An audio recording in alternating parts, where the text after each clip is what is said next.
Well, we want to welcome you to our program for the Eco-Spirituality in Action Lunch and Learn series, and we're happy that you're here today with us.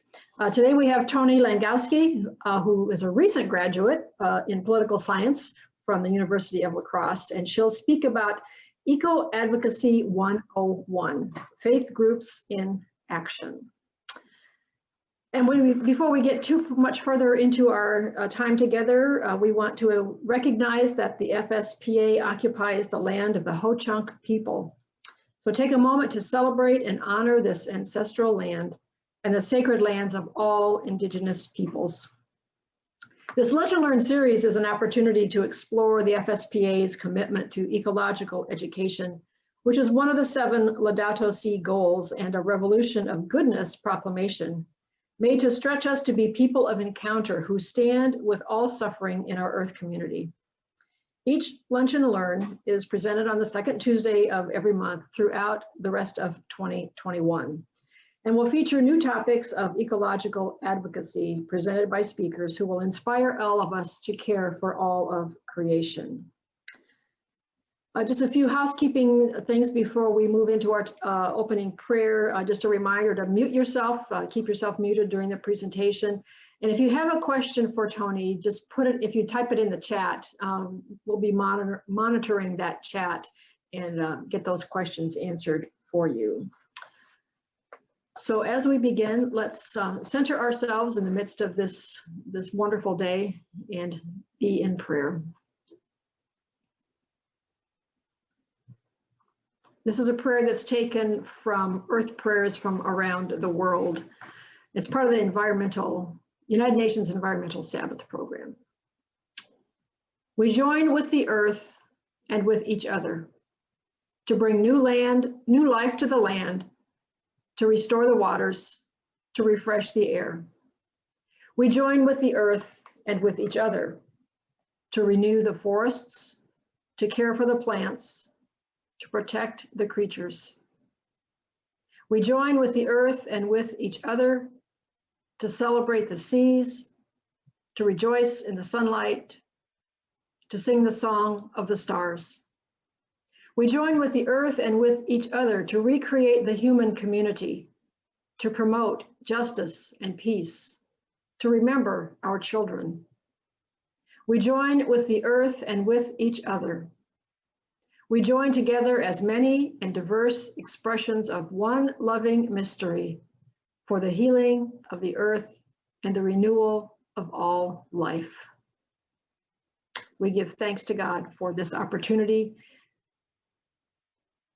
Blessed be. Beth has a little bit more introduction and we'll continue.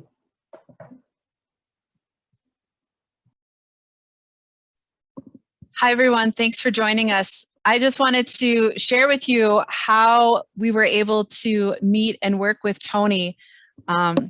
Toni came into the sphere of FSPA through a collaboration with University of Wisconsin-La Crosse environmental studies professor Alyssa Remsburg, and said, I have a capstone student who would like to do a 20-hour project with you.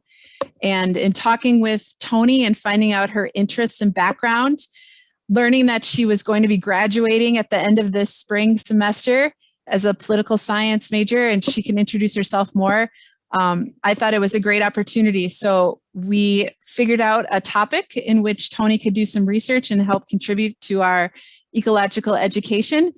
And the first time Toni gave this presentation was actually to the FSPA Eco-Spirituality Committee, and it was warmly received, and it was at their suggestion to have Toni come as part of our Lunch and Learn series.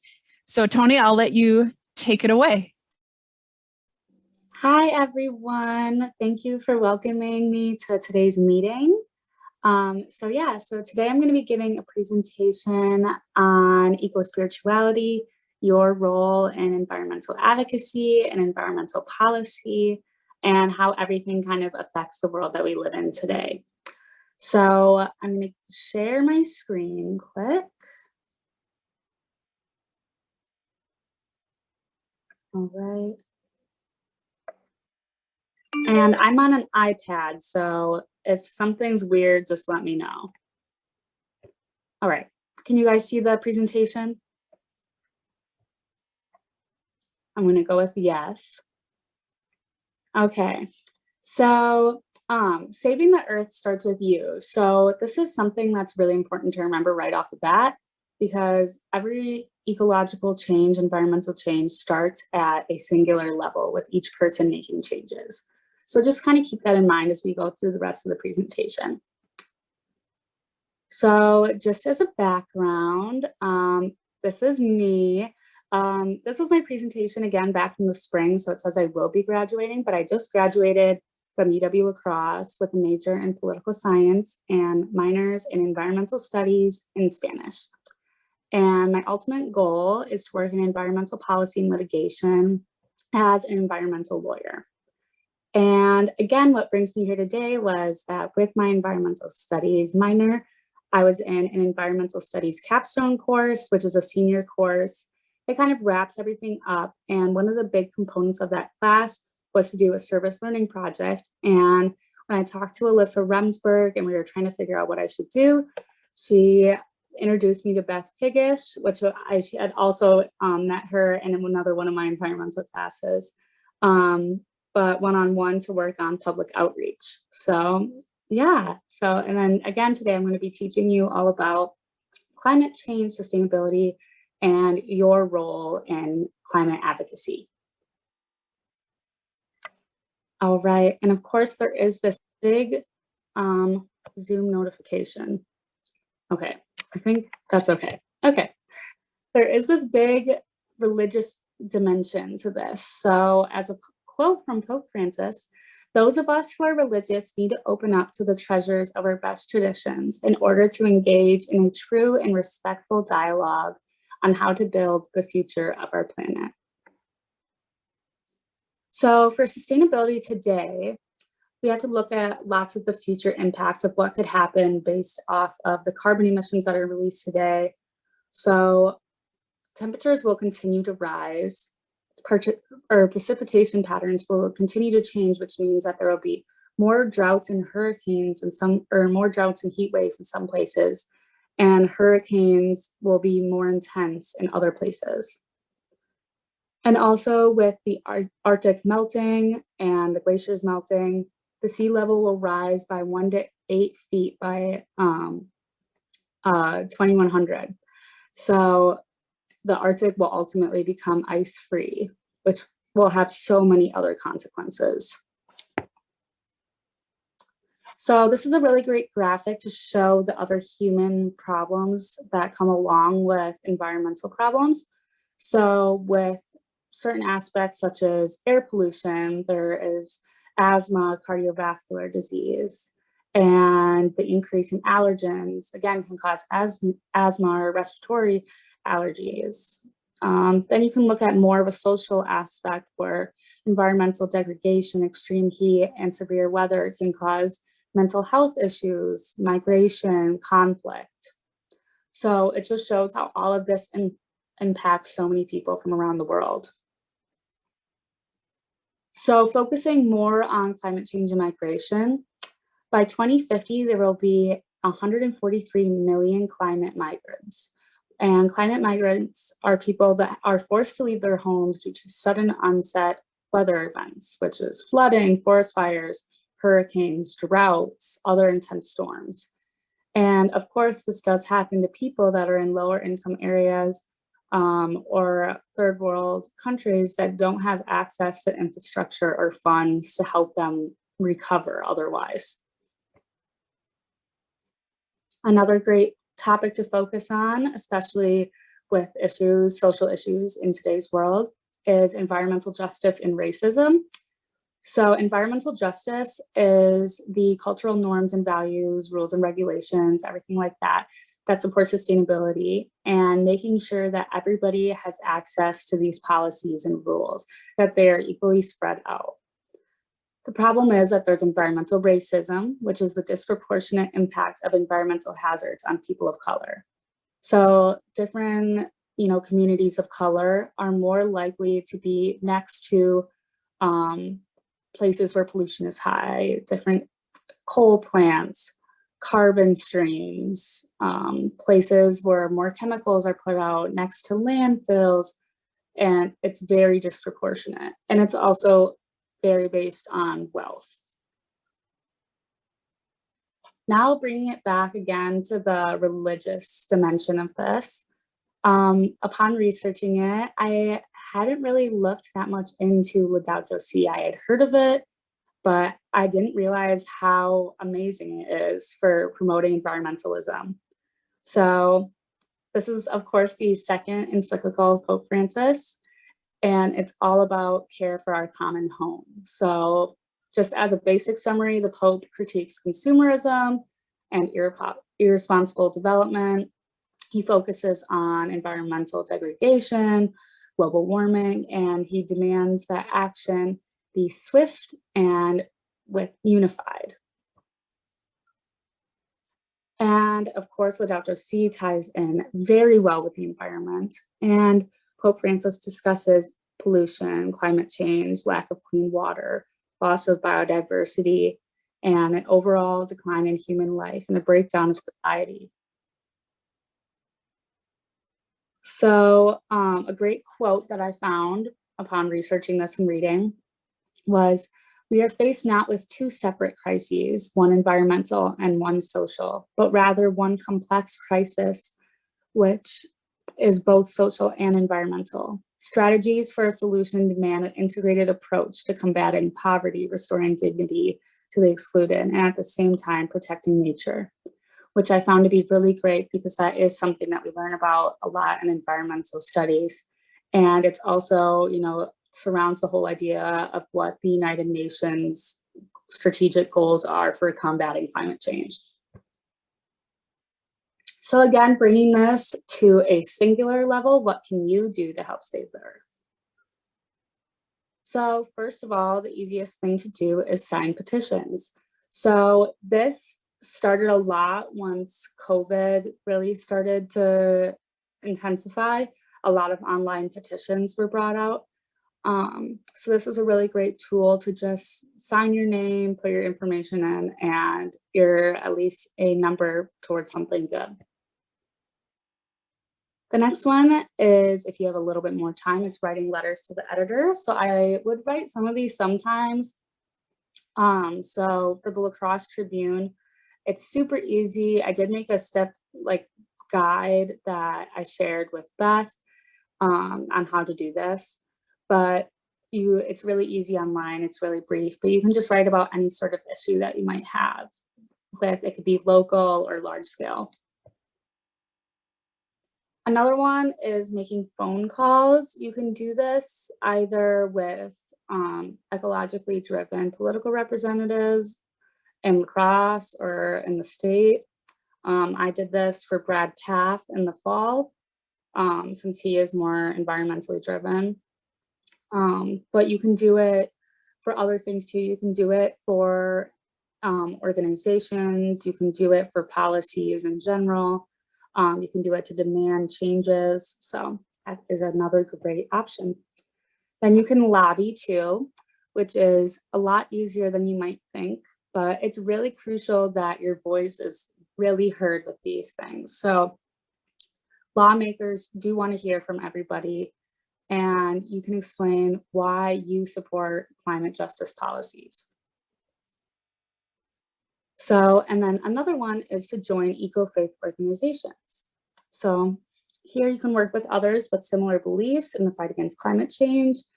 There's a lot of different ways that you can work with these organizations, and there are a lot of different organizations to choose from. So Beth and I created a really great list of organizations that you all might be interested in. So the first one is the Leadership Conference of Women Religious, LCWR, which apparently is one that most of you are probably familiar with. When it comes to social justice, this organization is really focusing on this being a vision for them.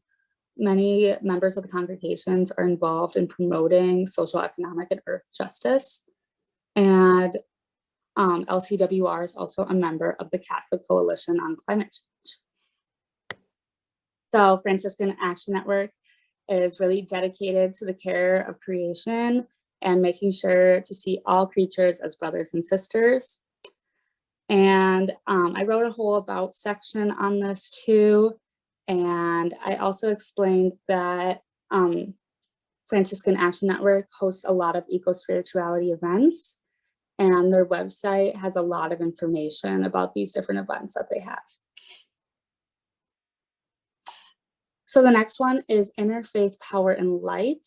So this one is great because they have like a Wisconsin kind of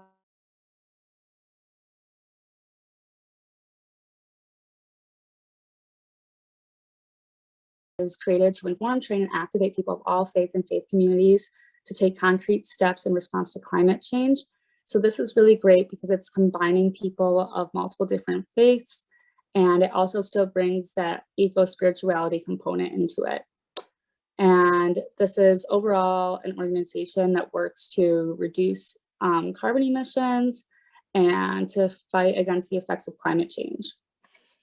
So, and also this organization does a lot of lobbying, and on their website, they have different groups that you can meet with about lobbying, and where they explain it to you, and it'll explain how to submit letters and everything like that. All right, the next one is Catholic Climate Covenant. The Catholic Climate Covenant is U.S. Catholics respond to the care for creation and care for the poor, and it's grounded in a deep history of creation, ecology, and the poor, and focusing again on that care for creation. And for the advocacy of this group, there are a lot of resources again on their website to demand climate justice, and they share different news stories and relevant information and campaigns. And then this one's also nationwide. And then Green Faith, they have this really nice layout on their website. And so they explain all the different ways that they are rooted in spirituality, moved by compassion, passionate for justice, inclusive by nature, and responsible in practice. And I found it to be really beautiful how that was well written, but this is also I think that this is a global organization, if I remember correctly. And so you would work with people all around the world to do local and global efforts to reduce the effects of climate change. So you may be wondering how you can help these organizations. So the easiest way is to just sign up for their newsletters and to be a member, to show your support and to help them with their numbers and everything like that to keep them funded. And going off that, you can also support them financially by donating or funding their different campaigns. And then the last and most involved kind of aspect is you can advocate with these organizations by volunteering at their events, promoting lobbying efforts, educating others, etc. And Beth also told me that you guys are all very into reading. So I researched different eco-spirituality books, and I read what they like, the synopsis of them. And these ones were the ones that sounded the most intriguing. So yeah, feel free to check those out. They look really good. And then I'm open up to questions, but I might actually go through the advocacy guide first, if that's okay. I think that's a great idea. And any live walkthrough that you want to do as well, for if you had it up for some of the petition pieces, or advocacy guide's a good place to start. Okay, perfect. All right, can you see it? Yes. Okay, perfect. So again, this is a guide too that I'm sure that Beth can share with you. And there's a video out there somewhere of like how to go onto each of these websites, but I can probably help with that right now too. So again, petitions are the easiest way to get involved. The website that I've come across the most when signing petitions is change.org. So let me see if I click this, where it'll go. So on this website, there are so many different petitions about everything, but if you just search environment, I'm sure that there will be plenty of different issues. And then you go onto this website and it'll say a little brief overview, and it will say different supports. People can comment on this, and they'll say the goal that they have and how many people have signed. And then once you sign up for this, you can just push sign this petition. And you can also like contribute money this way, but I don't really do that. And then you can say that you can share with your friends. And then I'm just going to say skip for now.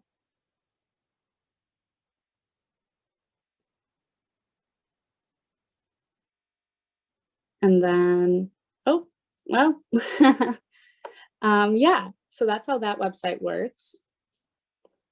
And again, you can search, I just searched environment, but you could also search sustainability, conservation, environmental justice, environmental policy, environmental racism. And it's possible that you could even search lacrosse. They might have something on there related to it. Yeah, so that's a great one whenever you have free time or you come across one. The next one is writing letters to the editor. So I'll go on the Lacrosse Tribune website and kind of show how that's done.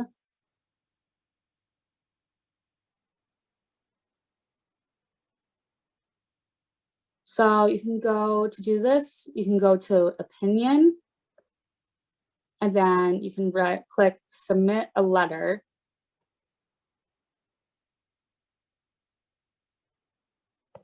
You just fill out your information, just general stuff, and then you write a 250-word little letter about, you know, whatever the advocacy issue is, or the event is, or the policy change, whatever you might be writing about.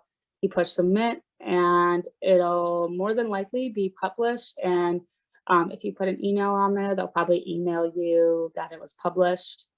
And that's just a great way to get people reading about local issues and to get your voice heard once again.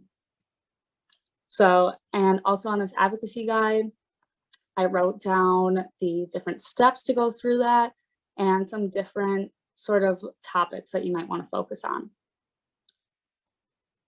All right, and then for making phone calls, again, in the fall, I volunteered with Wisconsin Conservation Voters, which you have likely heard of. It's a group that you can do phone banking for politicians or representatives that support clean energy and sustainable development. And it's a nonpartisan organization, so that's a super great one. I can see what they have on their website for it right now. Of course, this is a lot more relevant during election season. But if you go on volunteer, there are different ways. I think if you click this, you can fill out the information, all of your just general information, and you can say, I want to call, or I want to send postcards, or I want to make a list. And whatever it is, it's super great for different sorts of policy changes and different ways to impact local legislation.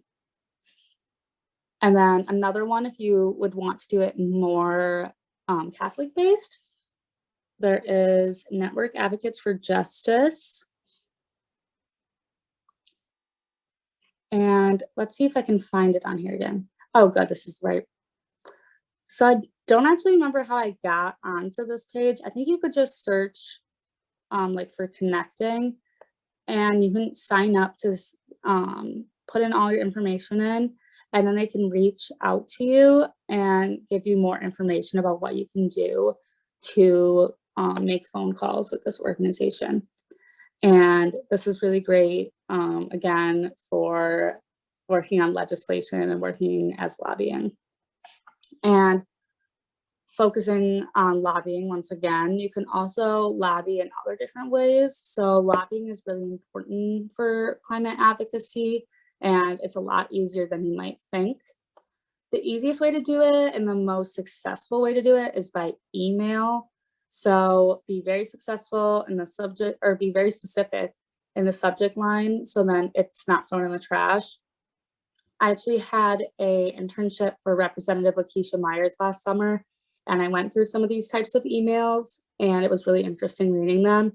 But if they did sound too vague, it might be sent to spam, since that was like one of our jobs, was to go through them. And you want to be nice and brief in them too, and just give your points and then give your contact information. You can do the same thing then by mail, you know, give a specific, like, vote yes to this bill, vote no to this bill, the exact bill, be very persuasive, be very specific, but also be concise. And then you can do the same thing by phone, which this is the least effective way to do it, since it's extremely unlikely that you'd actually be able to talk to one of the representatives or members of Congress. Like very unlikely, but you know, you can still talk to their assistants and get the word out there some way. And then again, joining organizations is great. I went through these different organizations in the slideshow, but I just have some links on this advocacy guide so that you can go to their website. I'll go LCWR to show you guys just kind of how their website is set up. So this is theirs, and let's see if they have anything right here for environmentalism. They have something. Oh yeah, go ahead. I was just going to say, sometimes if you read the newsletter, you can see at the end of it some of the public policy statements that LCWR will support, and the typical congregations that are part of LCWR, it kind of trickles down into it. So if you looked at the featured resources and clicked on the latest newsletter, the back pages of that newsletter will have public policy that is part of the latest effort. Let's see if I can pull that up.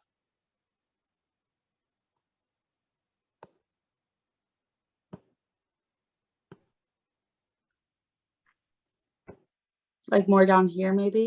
Yes. Okay. There we go. Sign-ons and... Oh, wait, did I miss it? Just go to the very top of this page. Sign-on and letters. So you can kind of see what nationally women religious are looking at and being part of.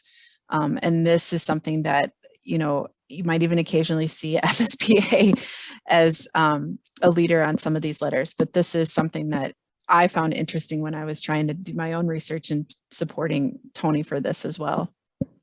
Yeah, this was really great. I didn't even see this on there when I was going through their website. So yeah, that's really great. And just every other website is kind of set up in that same way. Some of them have search bars, so you can search eco-spirituality or environmentalism. But I basically have all of the different links on here for every website. So yeah, so that's basically it for my presentation. I can return back to the screen, stop sharing, and then I'm good to answer any questions. Well, while our friends here are thinking of questions to ask you, I just want to mention that we'll work with FSPA Communications. In addition to posting this video, we'll post the advocacy guide and a couple of other pieces that Toni had put together for us in advance of this presentation today. If anyone has a question, you can unmute yourself and ask live, or feel free to put into chat. I have a couple questions as stand-in just in case for you, Toni. Perfect.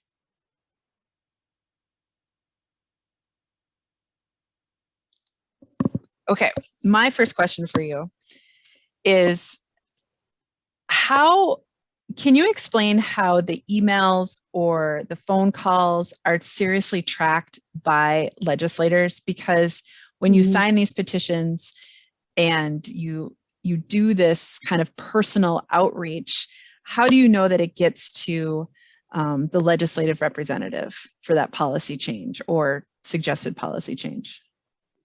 Yeah, so again, talking about that internship I had for Representative Lakeisha Myers last summer, I went through a lot of different just methods of people reaching out to her, mostly again by email.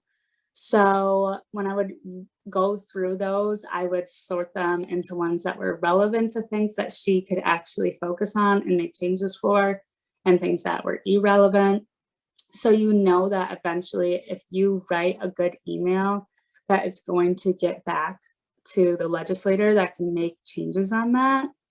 And same goes for if you're making these phone calls, maybe those won't be as personable, but they're still going to make changes. They're going to add up. I made hundreds and hundreds of phone calls for Wisconsin conservation voters in the fall. So yeah. That's good. I saw we had a question here. It's kind of along the same lines from Sister Meg. Do you have any feelings on how well petitions are listened to by politicians? And what is the best possible communication method for contacting them? So I think that they're listened to in more of like a social manner. So if we think about different ways that social media has also come involved, and seeing that ways that people have come together with a bunch of strangers to stand on an issue, it just kind of represents that and kind of gives a more specific number of how many people are involved and support something. So they might not say, oh, they got 1,000 signatures, that's good, check. But it will show that a lot of people care about this and it's worth like putting funding towards or making policy changes for. And the best way to reach out though, I would say is through emailing representatives. You can find their emails really easily, just searching them. Finding specific policies is also really important. So you can say policy HH14 on this. This is why it's important to refuse this. And sending that, being very concise and professional, that's the best way to do it. But the petitions are also still great, and they just kind of show that communal support again, and it's super easy to do that. Thank you. Another question is, how effective are the general emails that one can sign? You know, is it you just sign your name to it because it came through your email and it forwards on? Are those effective at all, or do you need to personalize it? I think that they are effective. I also had a internship at the Sierra Club, and we would do ones like that. If you have the opportunity, like if they give you a little space to write something, that's really great, because they might use your quote to send it to a legislator and to show like specific reasons why the community cares about something. So if you have the ability to do that, which you can on certain things, definitely do that. Otherwise, I mean, of course, like your name still matters. You know, when we did different campaigns with the Sierra Club, we did have to get above a certain amount to have legislators look at it, or people in politics look at it, because otherwise it just wasn't going to make a difference for them if there wasn't a specific amount, whatever it may be for the specific topic. Okay, great. Beth, I have a question. So I'm wondering, Toni, if you saw any recent studies on the effectiveness of all of these. I think most of us out here are, maybe it's just us old people, but we're a bit of a skeptic in the polarized society about, like right now, there's a big discussion on the infrastructure bill and all they're going through. And I'm just curious if there's been if you've ran across any recent study on the effectiveness of any lobbying by private citizens and how that maybe has changed over the last 20 years. Have you seen anything like that? While I was researching it, I didn't really see like anything that made it seem like it wasn't useful at all. It's not really useful to be honest, to like send letters and stuff, because that's just like going to be probably put aside since it's not easily organized online. But, you know, in a democracy, your voice does matter. And we're electing people that want to, you know, make changes that we want. That's like the whole like point of our government setup. So I think that like just demanding it would make them want to make these changes for us, you know, especially to get reelected and everything. Yeah. Is there special insight that you learned while at UWL with just, you know, working with organizations for outreach and you know, a history section that might have been part of one of your courses on lobbying specific and the changes over time? I mean, I guess the best way to do it would be through these big organizations. Like the Sierra Club makes a lot of changes for Wisconsin, and they're going to be noticed. Like the Sierra Club was invited to different events with the governor and the lieutenant governor, and so their voice is just going to be heard a little bit more. So I guess that's like the best recommendation I could have, is to look on their website and see different ways that you can get involved with like that kind of organization. And all the groups that you mentioned in your presentation today all have at least a national presence, correct?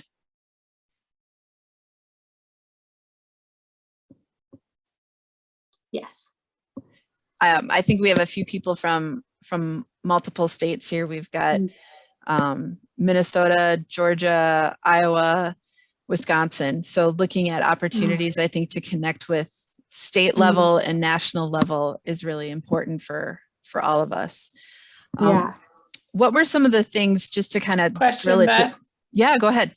Yeah. Toni, you know, I really liked your presentation, and I really liked some of the overviews that you did first about environmental justice. And I'm wondering, kind of a more personal question, if you could talk a little bit about how you got interested in environmental studies and what you're passionate about personally, and with thinking about a future in like environmental lobbying or lawyer, kind of what you envision in the future for environmental justice. Does that make sense? Yeah, for sure. So I really became interested in it because just at some point in high school, I just kind of looked at everything different. I was like, oh my gosh, like everything is so wasteful. Plastic water bottles are so silly. I used to bring a plastic water bottle to school every day. Now I'm like, oh, how did I do that?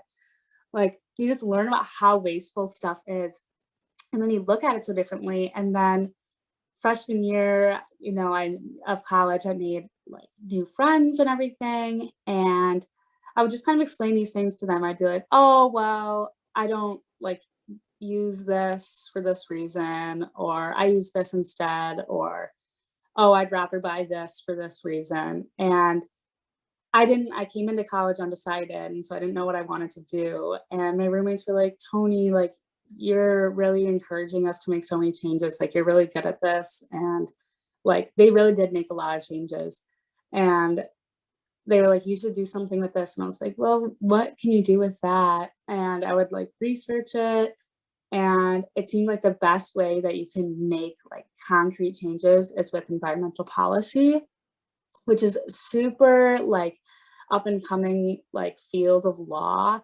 My dream school would be in Boulder, Colorado. They have a really good environmental law program, but it's useful in every facet. I mean, even in lacrosse, it's used with the PFAS case, but it's also used, you know, like nationally and internationally with the UN or with the federal government to make different policy changes to benefit people.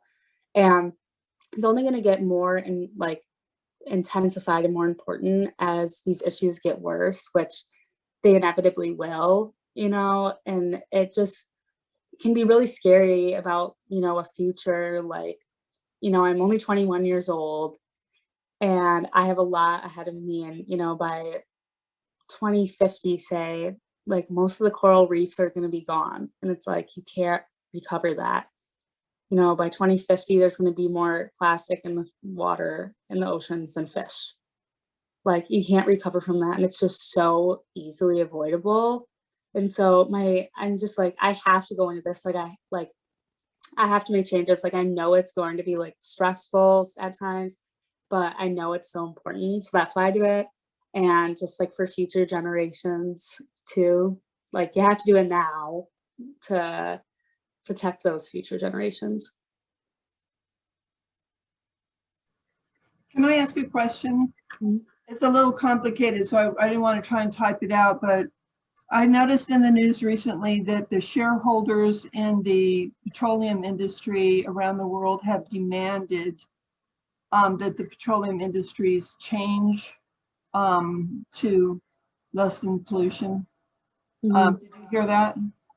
Recently, it started. I don't know like the specific story. I listen to so many news podcasts about it, so I'm sure it's come up. Yeah, it was just recently that I think it started with a petroleum company in the Netherlands where the shareholders said that by a certain date, you have to reduce pollution by 40%, and that includes all aspects of their industry and everything that they touch. And then it shifted to other major companies.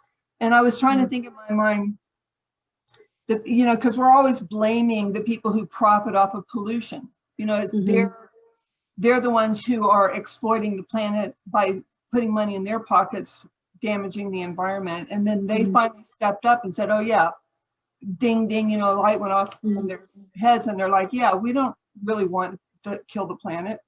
You know? Yeah. But I started thinking, what caused them to shift? And then as I was trying to deconstruct this in my mind, and I was thinking that on the news broadcast, they were saying all of these laws have changed, you know, like in a lot of different countries are trying to enforce the Paris Climate Agreement by saying that, you know, our country is going to enforce environmental laws. And then, so what caused the laws to change was public sentiment, public education, and all of this activism. And so it just kind of went backwards in time, you know. And also there's this, because the laws are changing, people are buying electric vehicles to meet the requirements of the laws where they live. You know, the laws are requiring electric vehicles, so they have to buy, their new vehicle has to be electric in certain areas. And then it's just all this kind of conglomeration of factors that all came together into this big victory just recently with the shareholders making the adjustments. I just wanted to hear your comments on, this is my recent thinking on the topic. I was just wondering what you think.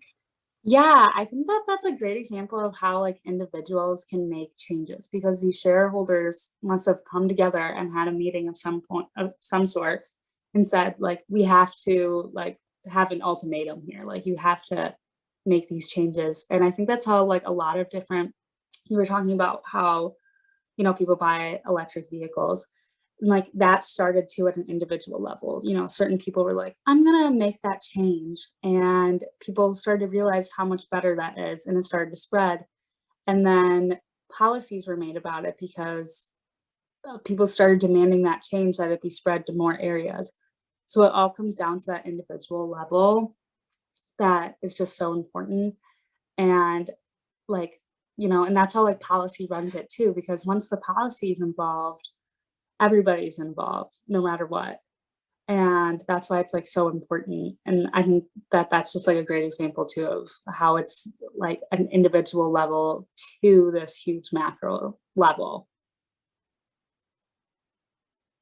Right, I agree with what you just said, and thank you for kind of pulling it all together for me. Yeah. Thanks for sharing that. I like that. Do we have any more questions? We can pick the brain of this young, brilliant mind that's going to change the world for us and help kick us into gear, because we have future generations ahead of us to make up for. I had one last question if nobody else has one. And this is kind of on that personal level. And in my mind, I'm coming from the standpoint of what I try to do as an individual, and what I'm trying to help FSPA as the integral ecology director and working for, quote, an organization. And that difference between personal, congregational, and even corporate pledges. Is it common or uncommon, Toni, for people to really say, I'm going to make a commitment to be more involved and participate at an advocacy and policy level, and I'm going to do it once a month, or I'm going to do it once a week? Does that exist, or am I just kind of making that up? Not at policy. I mean, sometimes I think I could kind of like finesse my friends to do it, and be like, hey, can you come like volunteer with me and do this? And sometimes be like, yeah, I can do that. But I think it was just because I would bug them. I don't really think a lot of people do it on their own, which is pretty unfortunate. I mean, there will be like more like small things. Like I have friends that I have plenty of vegetarian friends or friends that will not purchase meat or dairy for those reasons. I have friends that will bike everywhere they go, everywhere they can go, which is different, which is like some sort of commitment, but not a lot of people get involved with policy. So we could up our game on having that as part of our work. I think of my traditional Catholic upbringing and in Lent, maybe I make that part of my piece to be participating more. I see Kathy gave us a couple of links, I think from different Exxon, Chevron, climate change, big oil perspective of what's happening. So that's in the chat for everyone. And you can take a look at that. I think unless there's more questions for Toni, do you have any kind of go forth and action statements for us that we can share within our own networks and taking ecological advocacy further? I just want to remind people, I guess, of just how integrated this issue is in every facet. I mean, we went through how it's connected to migration and racism, but it's connected to everything.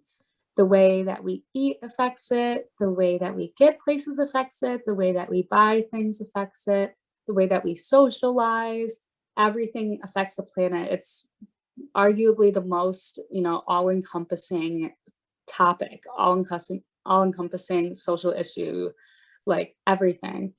And so if that's so encompassing, we're talking about this individual level, think about all the different changes you can make by, making subtle changes in your routine, by, biking or walking when you can, by eating less meat and dairy, by growing certain foods, or by shopping at a farmer's market. Like, it may seem so small, but this is just, everything is just so interconnected that they can really make big differences.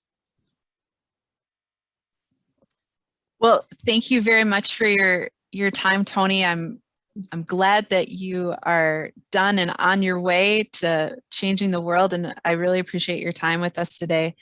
I'm going to make sure that we get this video posted on our Eco Action website, and we'll put up the different guides that Toni had created as well as part of her capstone experience. We also have an opportunity to just kind of collect ourselves here. I have a closing prayer, which is actually the Earth Prayer from Laudato Si, written by Pope Francis. And then I'll end us with a little plug for next month, because we will be continuing our Lunch and Learn series for the rest of 2021. I think we have some good things ahead, and you might notice this theme of how to be involved and kind of take action and figure out where you're at personally and within the groups and networks that you have.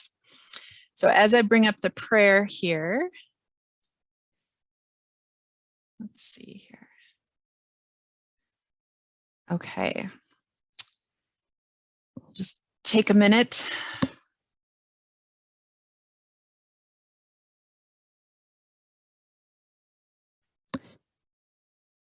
All-powerful God, you are present in the whole universe and in the smallest of your creatures. You embrace with your tenderness all that exists. Pour out upon us the power of your love, that we may protect life and beauty. Fill us with peace, that we may live as brothers and sisters, harming no one. O God of the poor, help us to rescue the abandoned and forgotten of this earth, so precious in your eyes. Bring healing to our lives, that we may protect the world and not prey on it, that we may sow beauty, not pollution and destruction. Touch the hearts of those who look only for gain at the expense of the poor and the earth. Teach us to discover the worth of each thing, to be filled with awe and contemplation, to recognize that we are profoundly united with every creature as we journey towards your infinite light. We thank you for being with us each day. Encourage us, we pray, in our struggle for justice, love, and peace.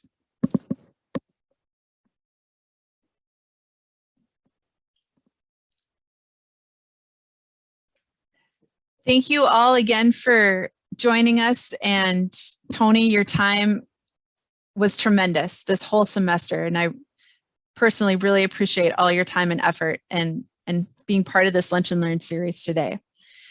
Next month on July 13th, we are going to have a speaker from UW-Madison. And she is a nursing instructor and has a personal story and journey to share with us about environmental justice and her experiences with global weather changes and local community. She has been recognized in the state of Wisconsin of really bridging public health and climate change efforts. And I think Jessica is going to be a really great speaker to kind of continue on of where we can go and what action we can do, especially as we look to the FSPA provocative movements and number 2 of all suffering in Earth's community and the Laudato Si goals. So I hope that you can all join us next month. If there's any final questions, feel free to unmute and ask, but thank you very much for coming and enjoy the rest of your day and the rest of your week, everyone.